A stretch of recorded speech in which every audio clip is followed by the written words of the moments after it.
Muy buenas noches, tengan todos ustedes. A nombre de la Fraternidad Médica por la Salud, Médicos Unidos por México, les doy la más cordial bienvenida este miércoles 13 de diciembre del año 2023.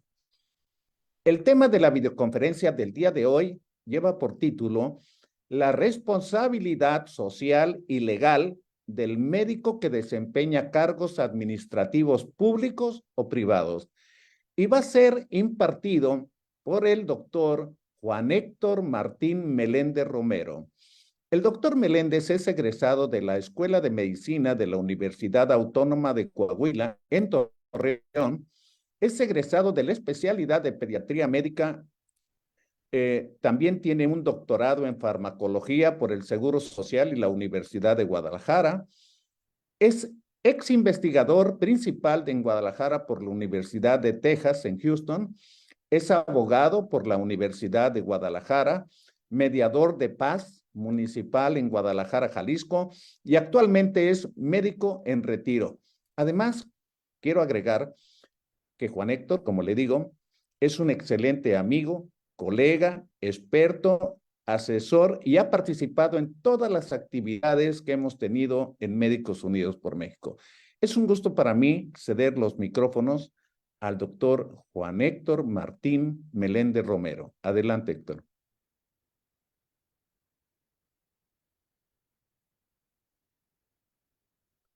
Creo que, creo que también tuvo alguna dificultad técnica, y aquí viene ya.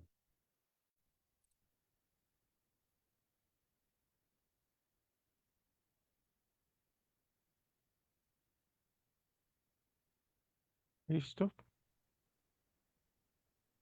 Se fue la señal. Sí, es lo que veo que tuvimos, es parte de los riesgos de las transmisiones en vivo. Ya te presenté y te cedo los micrófonos. Adelante. Gracias. Gracias, buenas noches. Es un gusto, un placer poder saludarlos nuevamente. Y el día de hoy, aprovechando estas épocas de descanso y sobre todo ya de relajación, me gustaría comentaros con ustedes algunos temas interesantes por la posibilidad que tiene el médico de que le inviten a participar en cargos administrativos en los grupos, en las instituciones donde trabaja o cuando busca realizar o ejercer alguna actividad de tipo administrativo.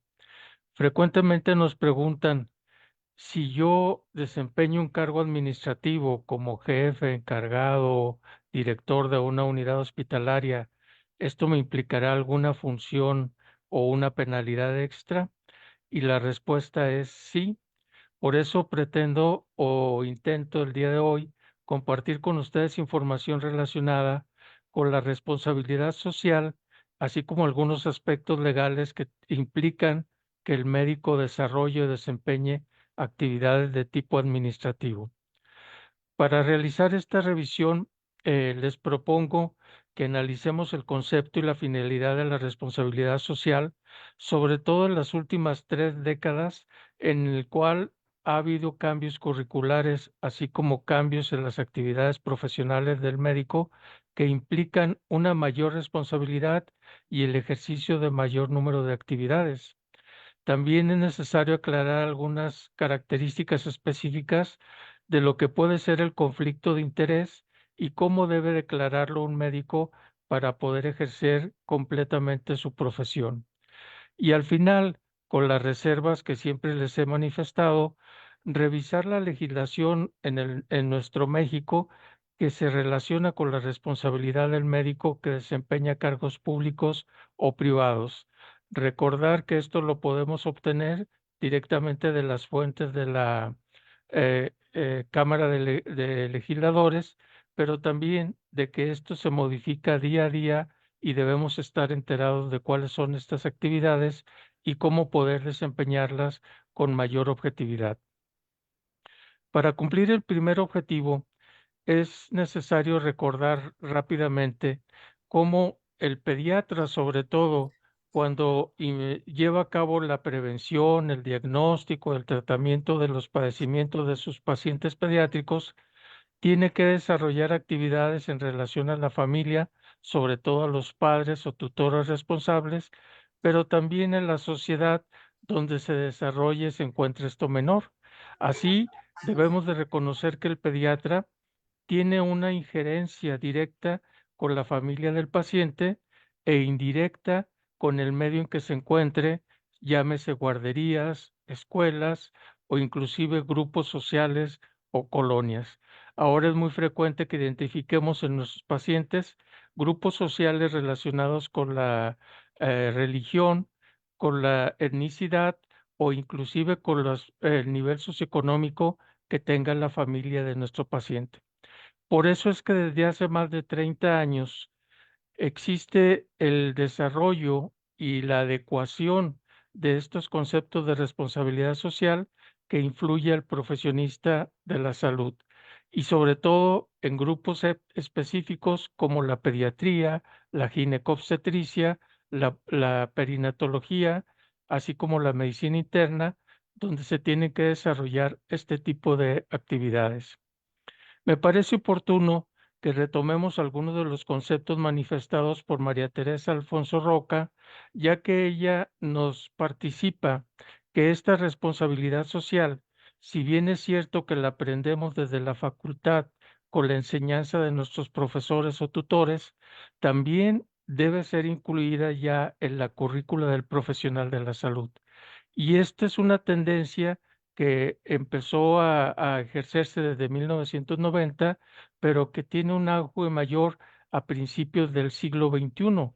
Después del 2010, las instituciones educativas, sobre todo bajo la influencia de las organizaciones mundiales, como la Organización Mundial de la Salud, así como la UNESCO, exigen ya que estas instituciones consideren la responsabilidad social en la práctica y en la enseñanza de la medicina.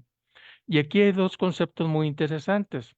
Primero, para adecuar esta responsabilidad social desde la enseñanza de la medicina y sobre todo en la práctica del profesional de la salud, se propone que la responsabilidad social sea considerada mediante objetivos que incluyen el compromiso de llevar a cabo acciones que verifiquen o que modifiquen los aspectos familiares y sociales para que puedan tener una influencia general y sobre todo en la sociedad. Y fíjense cómo estos conceptos formales ya son introducidos desde la enseñanza de la medicina y deberán ser observados o ejercidos durante la práctica profesional. Instituciones como la UNESCO, la Organización Mundial de la Salud y aquí en nuestro país la Asociación de Facultades de Medicina conceptualizaron y manifestaron 10 ejes estratégicos para que se pueda ejercer esta responsabilidad social. Así pueden ver que se deben considerarse en el punto número 1 las necesidades del grupo social en donde estemos ejerciendo la profesión.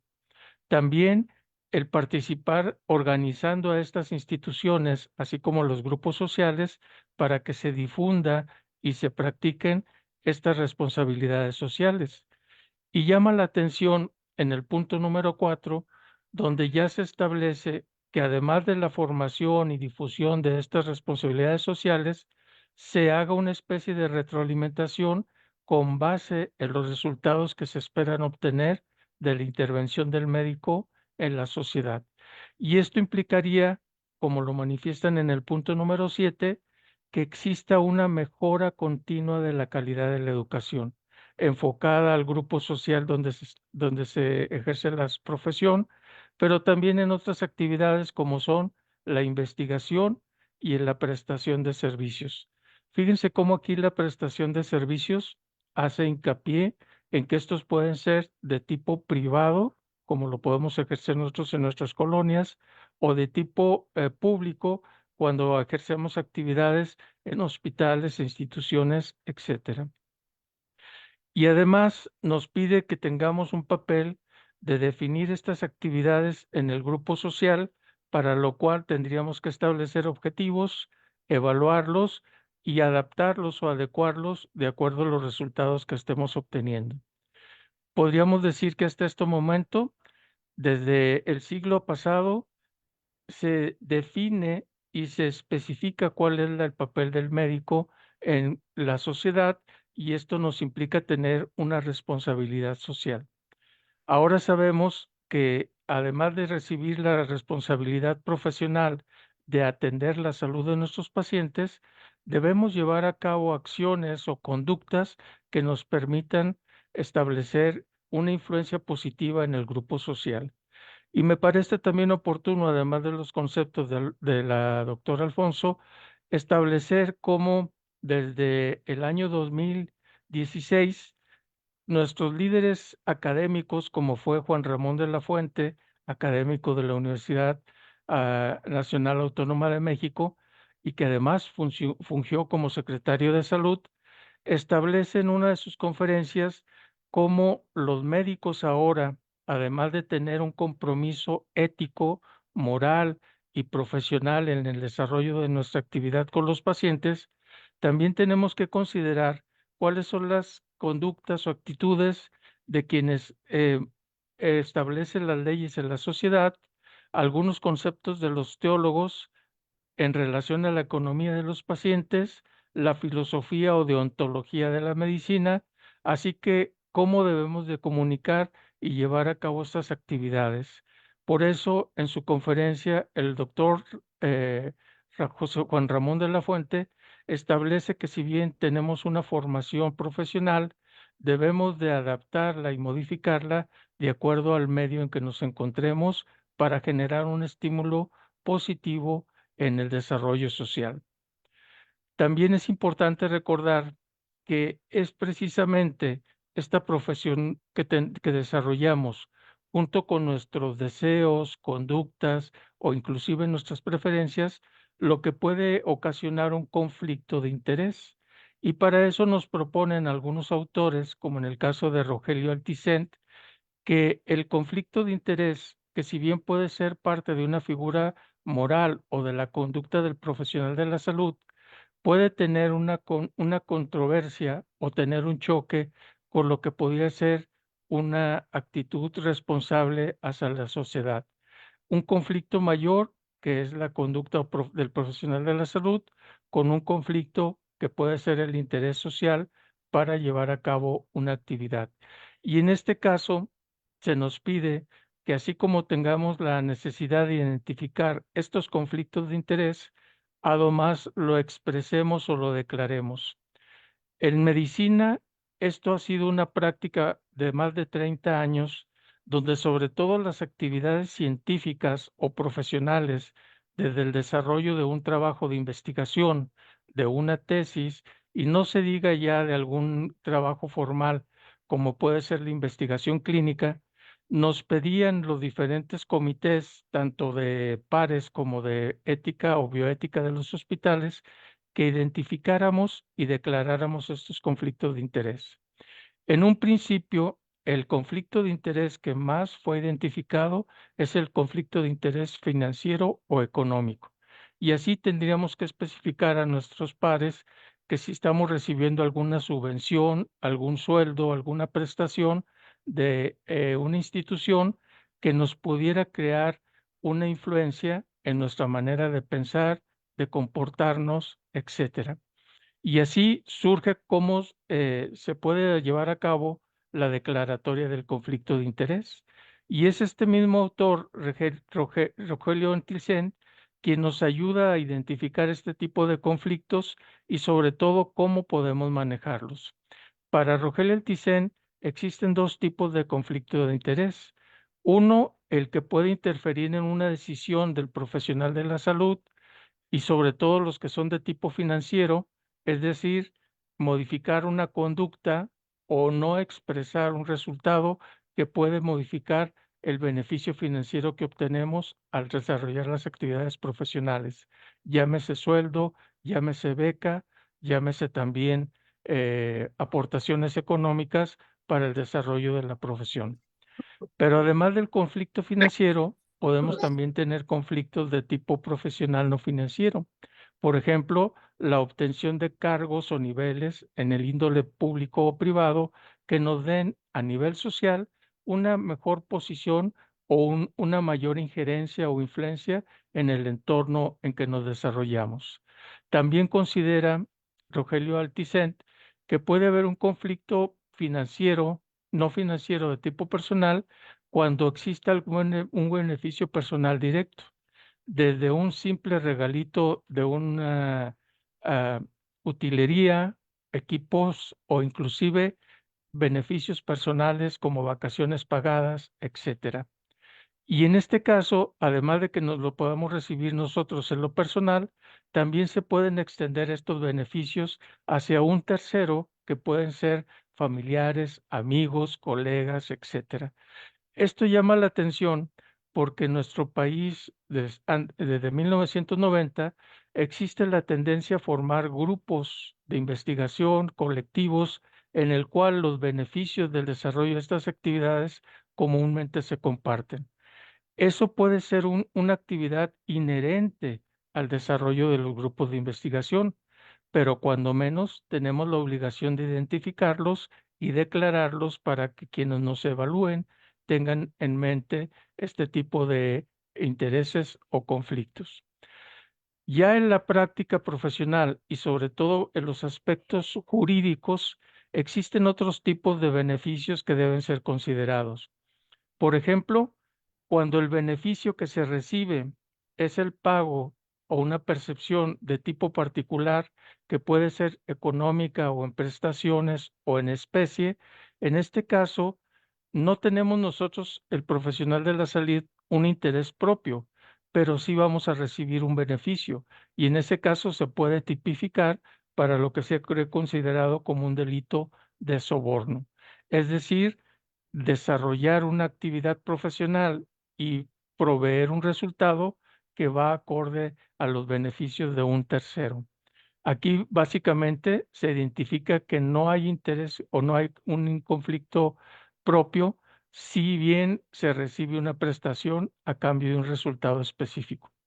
También se puede considerar cuando esto se identifica con algunos aspectos de tipo moral o de la conducta humana, sobre todo cuando se trata del desarrollo de actividades o obligaciones, o lo que ahora se llama comúnmente la lealtad hacia un grupo de tipo político, de tipo profesional o social.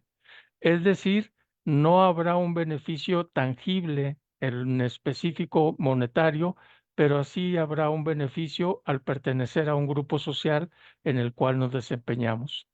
Y ese es uno de los beneficios que tenemos de identificar este tipo de conflictos.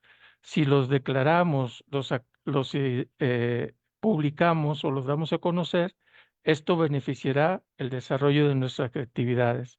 Por eso, Rogelio Alticent, además de establecer cuáles son las características del conflicto de interés, cuáles son los tipos de conflictos, nos dice que tenemos tres oportunidades para identificar y publicar el conflicto.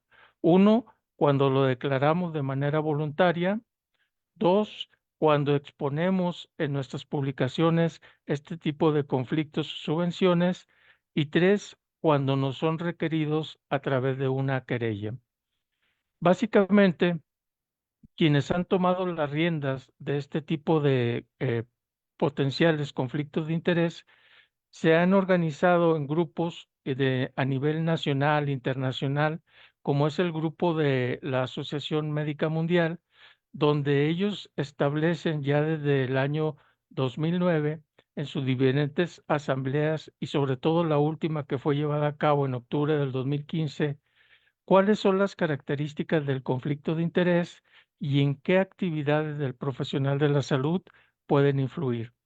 Básicamente, la Organización Médica Mundial establece que siempre existirá un conflicto de interés si la opinión de un profesional puede ser modificada o influenciada cuando atiende directamente a un paciente y esta puede ser modificada cuando existe un segundo interés, ya sea de tipo económico, profesional, de investigación o inclusive de tipo educativo. Y esto lo identifican ellos a través de los diferentes casos que se han dado a conocer y a través de un consenso para poder identificarlos y tratar este tipo de problemas. Aquí lo que nos dice la Organización Médica Mundial es que la ventaja de identificar estos conflictos de interés es que esto nos va a favorecer en tener una forma específica de abordarlos y resolverlos.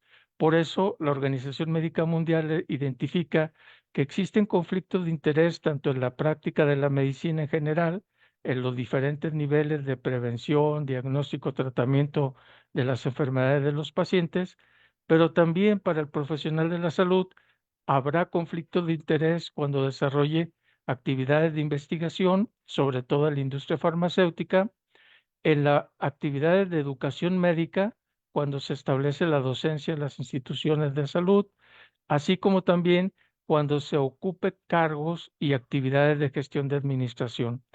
Esto es muy interesante porque ahora cuando se habla de un jefe de servicio, de un director de un hospital y ya no se diga de un secretario de salud, se identifican actividades específicas de ese cargo y las responsabilidades que le condicionan. Y fíjense que estos asuntos han llegado hasta la Suprema Corte de Justicia.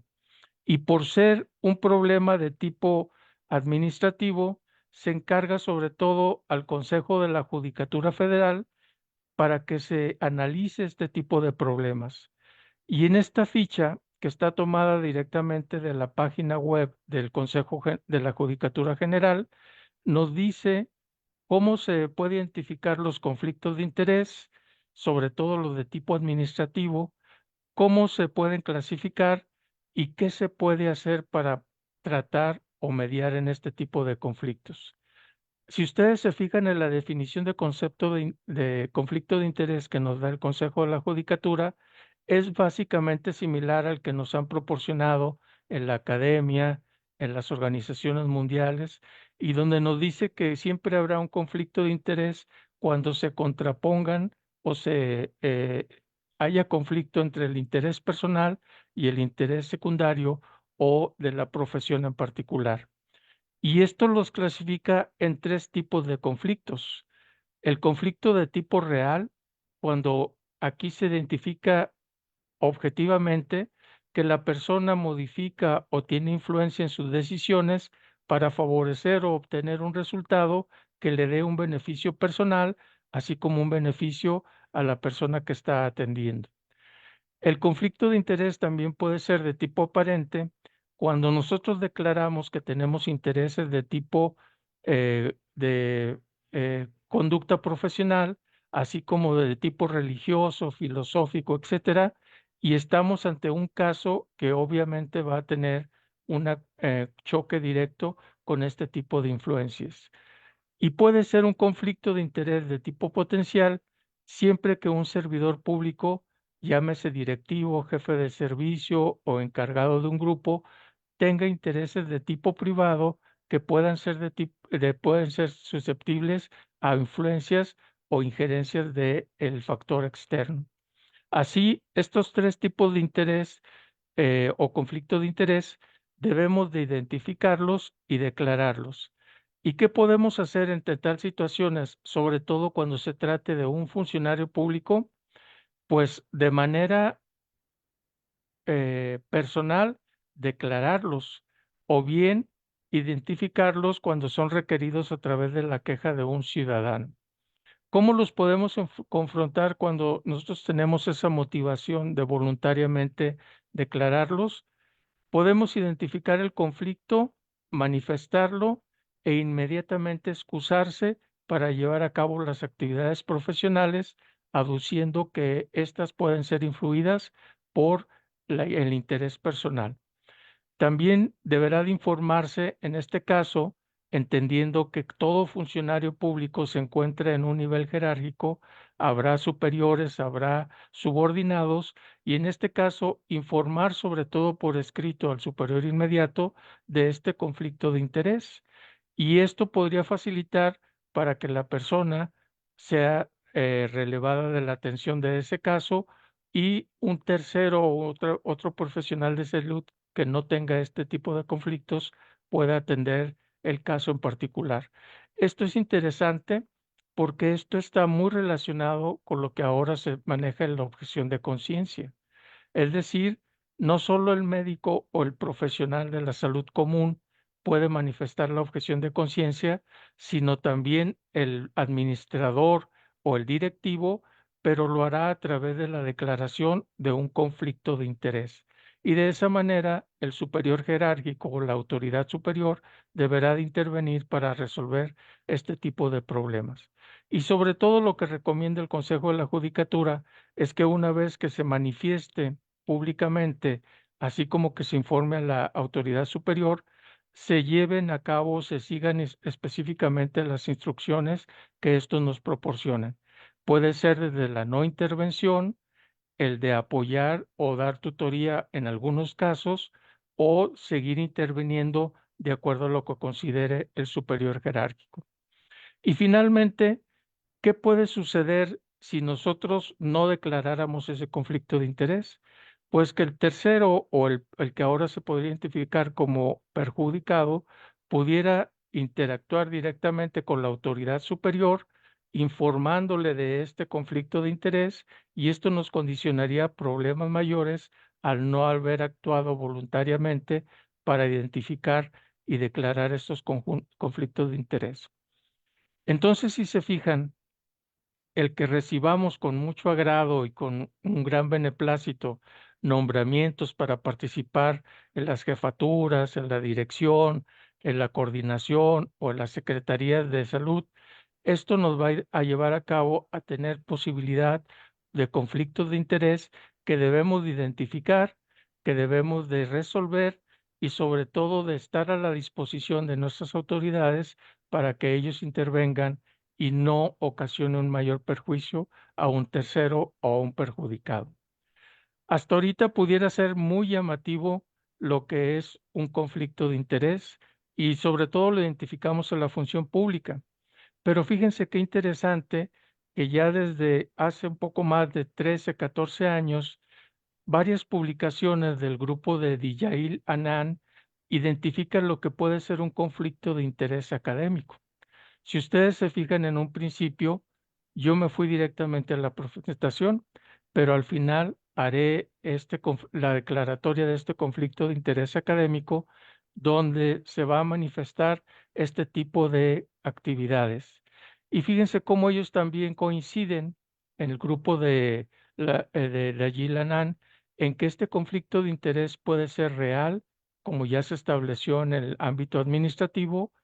Puede ser potencial cuando tenemos un interés que de momento no nos modifique la decisión, pero que en un futuro pueda ser decisivo o puede ser inclusive aparente. Y lo importante de este tipo de publicaciones es que nos ayudan a identificarlos y a resolverlos. Y aquí nos da subrayada o identificada en negrita cómo se pueden manejar estos conflictos de interés.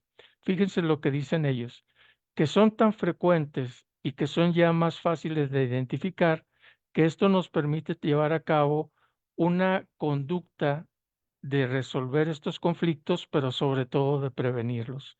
Y no solo generar los conflictos de tipo financiero o económicos, sino también aquellos académicos para quienes desarrollen actividades asistenciales y tengan a su cargo educandos o alumnos en los cuales vamos a influir de una manera directa. Esto me parece muy oportuno citarlo en estos tiempos porque estamos por recibir ya la decisión final acerca de la objeción de conciencia y cómo va a influir en la práctica de la medicina. Y para esto, la doctora Dijail Anand nos propone 3 niveles de intervención para tratar estos conflictos de interés en el ámbito académico. Primero, a nivel educativo, cuando deberán establecerse objetivos específicos que podrán ser evaluados por nuestros pares o por nuestras autoridades educativas, y sobre todo tener a la mano la práctica de herramientas que nos permitan identificar y resolver estos conflictos. Segundo, una actitud o conducta particular donde el profesional de la salud pueda desarrollar efectivamente todas las políticas que están en relación al conflicto de interés, desde identificarlos, prevenirlos, reportarlos y sujetarnos a las decisiones de nuestras autoridades, así también como la cultura de comunicación del tipo de valores de tipo educativo profesional del tipo religioso o inclusive filosófico que nos permitan ejercer un nivel de medicina mucho mayor. Y sobre todo, cómo podemos manejar estos tipos de conflictos, tratándose de las actividades profesionales, sobre todo en el trato con nuestros colegas o pares. Primero, ayudarnos de cuestionarios que nos permitan identificar y evaluar estos conflictos de interés, favoreciendo la difusión o la transparencia a través de la declaratoria de estos conflictos. Aquí ayudan mucho cuando nos asistimos de los comités de bioética o de nuestros colegas que nos ayuden en la comunicación y en la identificación de este tipo de conflictos. Y por último, establecer políticas o conductas que nos permitan identificar y dar a conocer inmediatamente este tipo de conflictos para favorecer la actividad de tipo administrativo. Y en nuestro país tenemos que considerar siempre que la legislación está diseñada de acuerdo a la respuesta que se da a las necesidades sociales. Por eso existen en el Poder Legislativo grupos de estudio que son profesionales de la salud que se dedican a la investigación, análisis y resolución de este tipo de problemas, y ellos desde hace más de 8 años han publicado cuáles serían las responsabilidades del profesional de la salud al realizar la práctica profesional y al ocupar cargos administrativos. La guía que nos da la doctora Claudia Gamboa en el grupo parlamentario, nos dice que este tipo de conflictos son tan frecuentes que pueden ser identificados por una persona externa a la práctica profesional y sobre todo, una vez que sean identificados, establecer normas de conducta que puedan prevenir y tratar este tipo de conflictos. Por eso existe en nuestro medio leyes específicas y sobre todo aquellas que son proporcionadas en los grupos médicos. En nuestro medio tenemos una ley de responsabilidad administrativa en la cual en el momento que aceptamos el desarrollo de cargos administrativos, nos sometemos a ese ámbito jurídico, la ley de responsabilidad administrativa. Si desgraciadamente se afectara el patrimonio, la salud o inclusive la vida de un tercero, esto nos puede llevar a cabo a un ámbito de tipo penal. Y ahí tenemos específicamente algunos artículos en el Código Federal Penal donde nos hablan acerca de la responsabilidad del profesional de la salud. Y básicamente se identifican dos tipos de conductas. Cuando se ejerce la profesión y los resultados son adversos, o bien cuando se omite la actividad y eso nos lleva a una conducta de acción por omisión. El término es jurídico, pero nos indica básicamente que el médico no actuó como era esperado para resolver ese tipo de problemas. Y entonces fíjense cómo en nuestro país la legislación nos indica responsabilidades de tipo civil cuando se afecta el patrimonio de las personas, administrativo cuando desempeñemos cargos públicos, penal cuando se afecte el patrimonio de un tercero o inclusive de tipo colegiado. Y aquí viene una parte importante que debemos de entender. El médico, además de realizar actividades administrativas, está sujeto a la vigilancia, a la supervisión o inclusive a la sanción de los grupos colegiados a los cuales pertenecemos. Fíjense que aquí hay un pequeño detalle. En la misma Ley General de Salud establece que el médico, para poder ejercer la profesión, necesita avalar con su preparación, con sus certificados, con su cédula profesional, pero también con la pertenencia y permanencia en los grupos profesionales o colegios médicos, el desarrollo de estas actividades. Y así cada 5 años debemos de acreditar ante los colegios y asociaciones médicas que estamos actualizados y preparados para desempeñar la profesión. Y estas asociaciones médicas son las que también se encargan de establecer este tipo de características.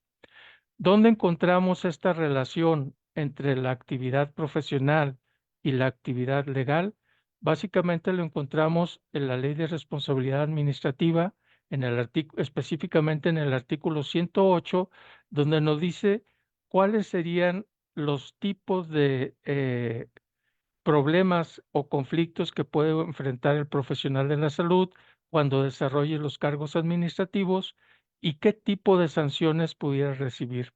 Puede ser desde la suspensión temporal, la suspensión definitiva y en algunos casos, sobre todo si afecta el patrimonio del Estado o el patrimonio de particulares, también podrá enfrentar cargos de tipo penal. Es por eso que con base en el artículo 108 y 109 de la Ley de Responsabilidad Administrativa, debemos de considerar qué actividades se nos permiten ejercer y solo aquellas que estén claramente establecidas en esta legislación son las que podríamos ejercer.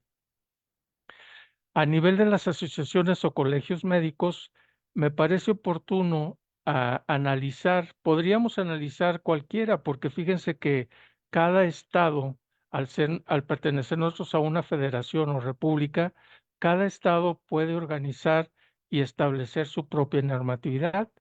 Pero a nivel nacional, una de las instituciones que tiene este tipo de actividades es la Academia Nacional de Medicina. Y para poder constituirse la Academia Nacional de Medicina, primero debió cumplir algunos requisitos, como establecer un grupo de profesionales de la salud debidamente acreditados que se reúnen, que elaboran sus estatutos y que declaran su actividad a través de una asociación civil. Y entonces esa asociación civil es la que se encargará de establecer este tipo de características.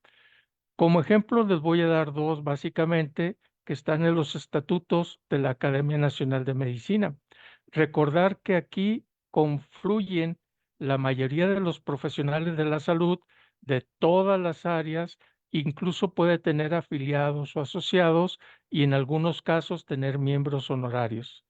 Pero aquí fíjense cómo esta Academia Nacional de Medicina en sus estatutos establece dos características importantes que nos permiten relacionarlos con el conflicto de interés, así como con la responsabilidad administrativa. Un ejemplo sería, ¿qué necesitaría yo para pertenecer a esta academia? Bueno, esto está establecido por ejemplo, en el artículo 7 de los estatutos. Encontramos en línea, en esta dirección, básicamente lo que son los artículos del 2013. Para poder explicar estos conceptos nos es útil. Primero, en el artículo 7 nos dice cuáles son las características que debe tener un profesional de la salud para ingresar a esta academia. Y básicamente lo que nos dice es que deberán llenar una solicitud por escrito, que deberán de entregarla junto con documentación pertinente para que sea evaluado por un comité de ingreso. Y ese comité de ingreso emitirá una opinión técnico-científica que será sometida a los directivos o a la asamblea, que es el órgano máximo de una institución civil, y esta asamblea declarará la idoneidad del ingreso o no de una persona. Y fíjense, uno de los requisitos para poder ingresar a este tipo de asociaciones. En el apartado séptimo dice, no ejercerá cargos o alguna actividad profesional que pudiera generar el conflicto de interés del candidato.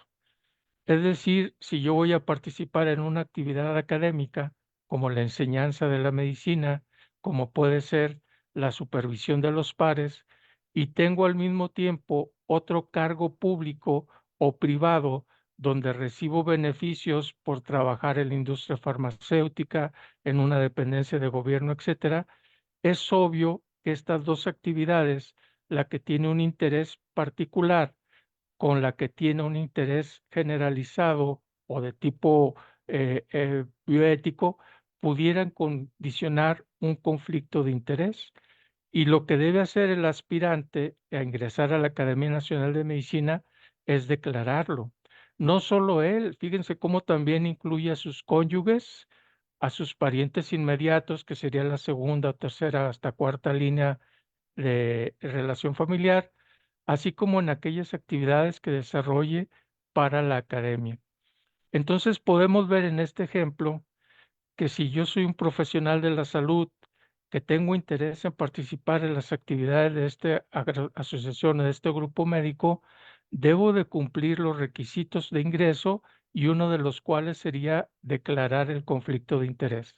¿Se acuerdan en los conceptos proporcionados por la doctora Alicent? Ahí nos identifica cómo voluntariamente podemos hacer esta actividad o bien nos puede ser requeridos.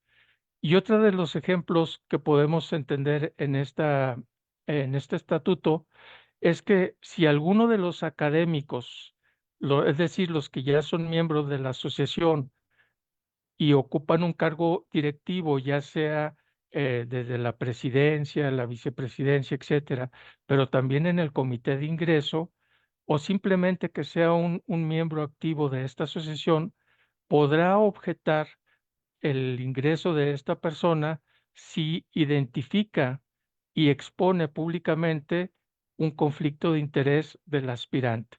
¿Y cómo se hace esto? Bueno, el estatuto, como toda ley secundaria, nos dice que deberá hacerlo por escrito, dirigirlo a los directivos o al presidente de la Academia Nacional de Medicina y en él manifestar la posibilidad de un conflicto de interés para que éste, de manera oficiosa, sea investigado ya sea por los directivos o por el comité de ingreso y dictamine si este puede ser un conflicto que impida o modifique la actividad de este tipo de aspirantes. En conclusión, si ustedes se fijan, la relación entre la actividad profesional y la legislación es prácticamente en un par. Se van adecuando, se van modificando para empatar y establecer un tipo de conducta que permita identificar, prevenir y manejar los conflictos de interés. Esto nos lleva a que tengamos una conclusión de estos conceptos en la siguiente manera. Básicamente, toda actividad profesional, y no se diga en el médico, puede condicionar o identificar los conflictos de interés. El interés particular o del grupo al que yo pertenezco con el interés de un tercero y en ese momento se identifica el conflicto de interés y deberá ser declarado, deberá ser manejado y en un futuro puede ser prevenido o pueden tenerse acciones preventivas ya sea por las autoridades o las asociaciones a las que intervenimos. Y recordar que no nada más es el conflicto de interés de tipo económico o de tipo financiero. También puede haber conflictos profesionales cuando está en juego la posición académica o la posición eh, jurídica de este tipo de elementos. Y en el ámbito de tipo educativo, el conflicto de interés de tipo académico y el de tipo legal. ¿Y cuál sería de manera objetiva, y creo que esa puede ser nuestra mayor ganancia, que si bien es cierto que podemos identificar estos conflictos de interés, lo más importante es que siempre los identifiquemos y sobre todo los declaremos de manera voluntaria, desde una simple ponencia o una conferencia en la práctica, y ya no se diga cuando intervenimos a nivel administrativo o de tipo profesional, ocasionando lesiones o daños a terceros.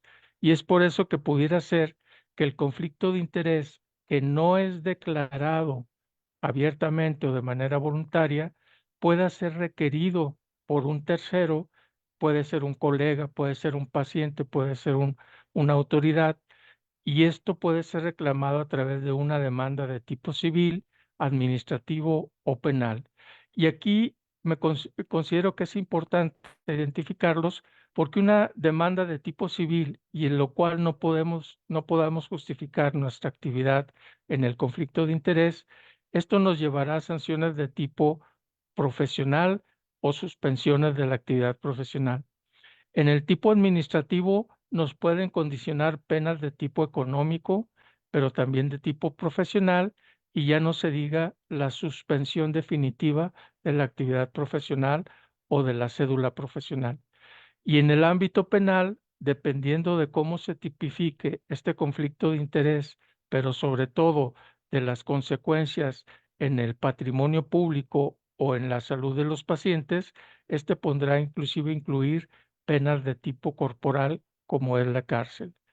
Es por eso que si en este momento viene a nuestra mente ejemplos como el de los médicos que guardan medicamentos en su casa, el de los médicos que no declaran un conflicto de interés en la atención de los cuidados paliativos, en la atención del aborto o de la eutanasia, si el resultado es la defunción del paciente, esto nos podrá imponer penas de tipo corporal. Para finalizar, perdón, les comparto la bibliografía que está a su disposición y que podemos seguir discutiendo a través de las redes sociales y de los medios de comunicación.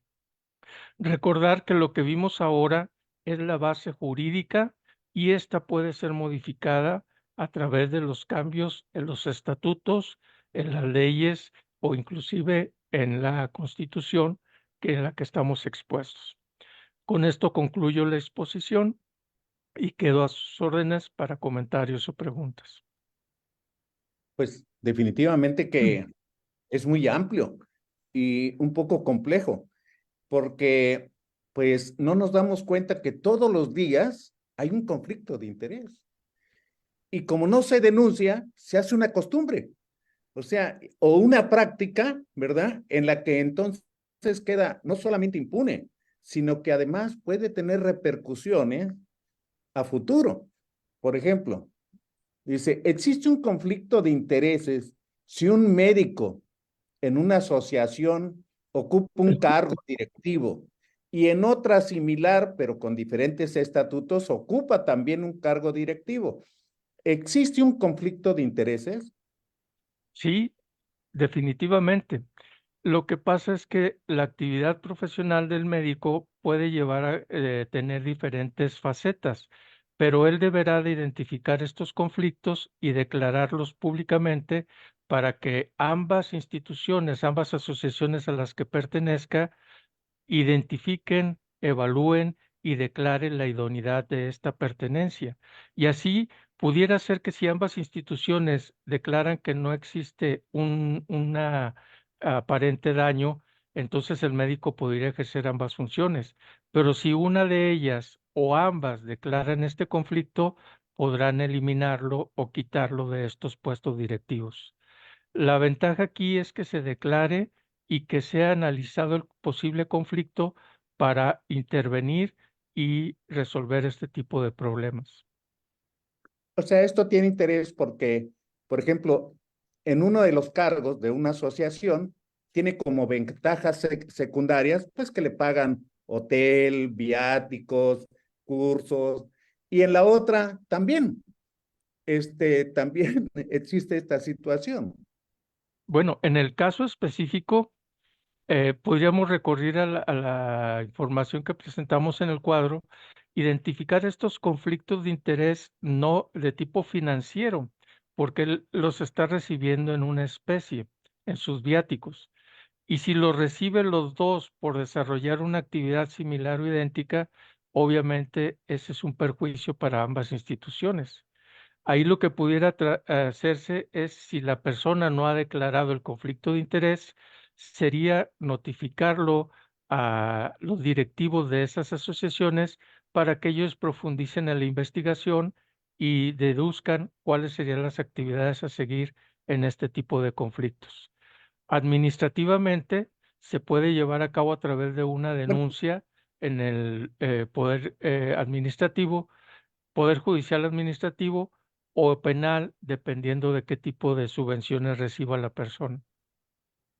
Esto me parece interesante porque se pueden establecer también acciones dentro de las actividades de una sociedad o de la otra que convengan más a una o a otra cuando se tiene un nivel directivo como presidente o vicepresidente, ¿verdad? Y que no sabemos los asociados a quién o cómo ¿Cuáles Justamente, son los intereses? es correcto. Es correcto, así se debería hacer. Lo ideal sería que la persona por sí misma identificara y declarara los conflictos, pero si no, recordar que existe la querella o la denuncia para que estos conflictos sean identificados y resueltos. Nada más que aquí la ventaja que yo le veo es que cuando se presenta una denuncia, ya le corresponde a las autoridades, que en este caso serían los directivos de las asociaciones, quienes deberán tomar las riendas de este asunto. Pero si es el directivo, Hay una instancia superior. Todas las asociaciones, inclusive el presidente de una asociación, está sujeta a las leyes superiores. En este caso, por ejemplo, a la ley de responsabilidad administrativa, etcétera. Eso ya será resuelto de una manera judicial. muy bien, muy amable. Gracias, Héctor. Dice la doctora Nancy Olivares, en mi hospital hay un problema en el que el director médico nos obliga a hacer manejos que en la mayoría de las veces difieren del criterio médico tratante. De tal manera, el jefe obliga a hacer manejo en ocasiones, como por ejemplo, obliga a manejar salbutamol en pacientes con buena saturación de oxígeno y sin silbido, porque el paciente distendido mueve un poco su abdomen para respirar y el doctor no firma la nota y la firma de esa nota médica queda a cargo del médico tratante que no está de acuerdo con ese manejo. ¿Qué se puede hacer en ese caso? ¿En qué delito está cayendo? Aquí se pueden identificar primero un conflicto de interés del directivo que eh, identifica un problema de tipo no financiero general. ¿Por qué? Porque probablemente el directivo piensa que al administrarle salbutamol a un paciente que obviamente no lo necesita o no hay indicaciones terapéuticas, pudiera acortar la estancia hospitalaria, pudiera acortar el uso de medicamentos, etcétera. Aquí lo que se puede hacer, y ya por experiencia personal, es que en el expediente médico se puede eh, identificar este tipo de conflictos poniendo la intervención del directivo, ingresando su nombre, su categoría en primer lugar, después la del médico que interviene y identificando que el médico propone un tratamiento, pero que se va a aplicar el que establece el directivo por ser el superior jerárquico. Esto en el expediente clínico ayuda a resolver este conflicto, porque de esa manera identifica que es un grupo de dos o más profesionales de la salud y que la autoridad del superior es la que determina cuál es la conducta en el tratamiento del paciente. ¿Sí?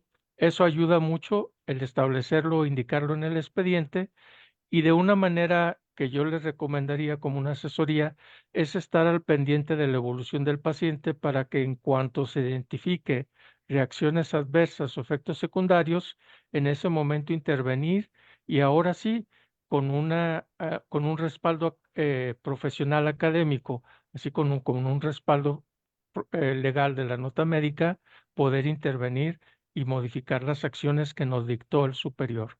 Fíjense que esto es muy interesante y propongo que analicemos después lo que son las normas de atención de los pacientes o las famosas guías CNTEC. Yo en la práctica profesional tuve esta actividad y siempre consideraba la guía CNTEC o el protocolo del manejo en el paciente en el departamento es este, pero yo identifico que el paciente tiene una reacción adversa, una reacción secundaria y por lo tanto modifico el tratamiento. Y eso me ayudó muchas veces a solventar las quejas, las demandas y a nivel institucional en el Seguro Social lo que era la responsabilidad administrativa. ¿Por qué? Porque identificaba el conflicto, lo ponía en el expediente clínico y después en un procedimiento administrativo jurídico del IMSS, ahí lo desarrollaba por completo. Pero fíjense cómo a nivel público tenemos las guías de manejo.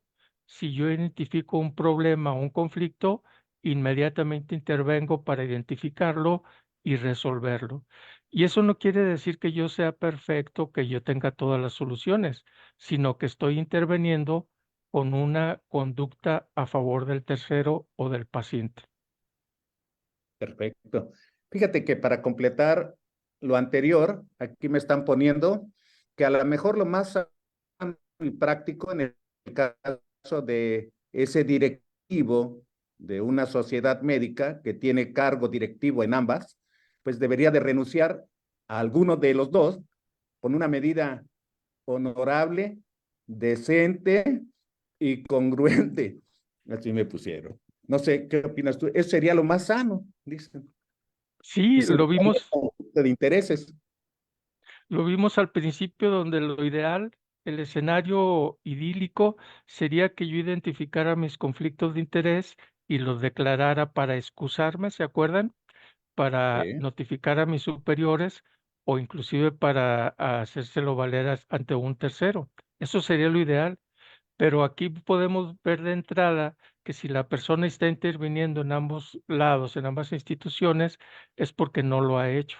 Y entonces ahí viene lo que me pareció oportuno mencionarles en el artículo 8 de los estatutos de la Academia de Medicina, donde dice que otra persona, un colega o quien se entere, lo puede denunciar mediante un escrito.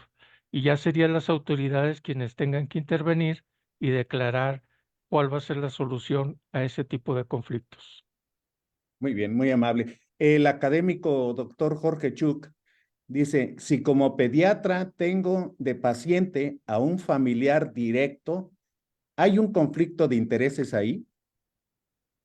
Sí, el conflicto de interés puede ser identificado de manera subjetiva cuando tenemos esa emoción, esa modificación de la conducta por un lazo afectivo.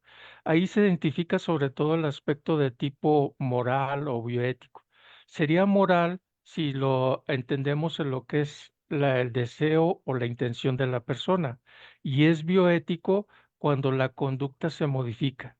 Eso lo hemos vivido ya en algunos hospitales donde a veces se intuba pacientes sin necesidad, pero porque el médico está interviniendo pensando en lo que puede suceder después. Tiene insuficiencia respiratoria, va a llegar al paro, mejor lo intubo de una vez y no intervino objetivamente con una gasometría, una radiografía, etcétera. En el aspecto legal, tenemos la obligación de excusarnos si identificamos y declaramos este conflicto de interés.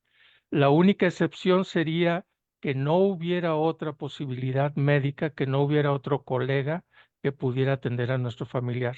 Y entonces sí, ahí en la manera, en el aspecto bioético y en el aspecto legal, se identifica una medida extraordinaria y sí se nos permite atender al paciente en tanto no haya otra persona que se haga cargo del mismo.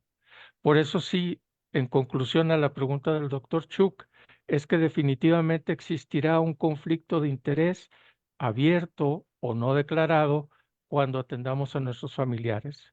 En lo personal, yo lo que hago es tratar de recomendarlos y proveer los medios para que mi familiar sea atendido de la mejor manera posible. Muy bien, muchas gracias. Comenta nuevamente la doctora Nancy Olivares. ¿El jefe debe de firmar la nota de que fue el que dio la orden de ese medicamento o solo el médico tratante? Bueno, las características del expediente clínico dice que debe ser firmado por los quienes intervienen en la atención del paciente, pero sabemos que en la práctica el superior jerárquico deja indicaciones y se retira. Ahí existe de manera legal, y eso es un respaldo para cualquiera de los profesionales de la salud, que se mencione en el expediente clínico. Y entonces de una manera objetiva, con la nota médica y subjetiva con la declaración de quienes estén ahí interviniendo, otros colegas, los médicos residentes, internos, inclusive enfermería, pueden aclarar en una testimonial que estuvo presente el jefe y él dio esa indicación. Ese es un aspecto más que nada legal, pero en la práctica, si no está firmada la nota, pero se ve claramente que interviene la persona, puede ser sujeto de responsabilidad. Es por eso que les insistía que en la nota lo ideal es que se exprese de manera objetiva. Pasamos visita de manera conjunta el jefe, nuestros pares y el personal becario. Y en ese momento, nuestro superior indicó que se diera este tratamiento. Y eso bastaría en un proceso legal para declarar la intervención de estas personas, ¿Lo firme o no? lo firme o no. Simplemente con que se declare en el expediente, si está firmado, ya no hay objeción, pero si no está firmado, se complementa con testimoniales, etcétera. Perfecto. Qué riqueza de información que nos estás dando. Y por desgracia estamos llegando al tiempo destinado para esta plática y me gustaría que nos dieras un mensaje final. Bien, en lo personal y a manera de una comunicación directa, y le invitaría a todos los colegas a que tratemos de ejercer de esta manera la medicina. ¿Cuáles son nuestros intereses? ¿Cuál es nuestro objetivo? Y de esa manera tratar de hacerlo empático con la atención de nuestros pacientes. En el momento que veamos que se identifica este conflicto de interés financiero, profesional, educacional, etcétera, declararlo para que las personas sepan cómo estamos tratando. Muy bien, muchas gracias. Yo quiero antes de concluir esta y cerrar esta transmisión, decir que finalmente todos nosotros tenemos una forma de ser, tenemos una serie de valores, de conocimientos, de actitudes hacia el trabajo. El problema que yo veo es cuando dirigimos a un grupo en el que tenemos que basarnos en ciertos principios fundamentales y que reina para mí, aunque quede impune o no se denuncie o pase inadvertido un conflicto de intereses que pueda afectar el funcionamiento de una sociedad, finalmente, pues queda establecido que la persona ni es honesta, ni es honorable, ni es decente. Pues agradezco mucho la excelente plática del doctor José Héctor Martín Meléndez Romero, pediatra, neonatólogo y abogado. Esta plática va a estar en nuestro canal de YouTube de manera libre en unos minutos más. Así es que les deseo muy buenas noches y hasta pronto. Muchas gracias. Buenas noches.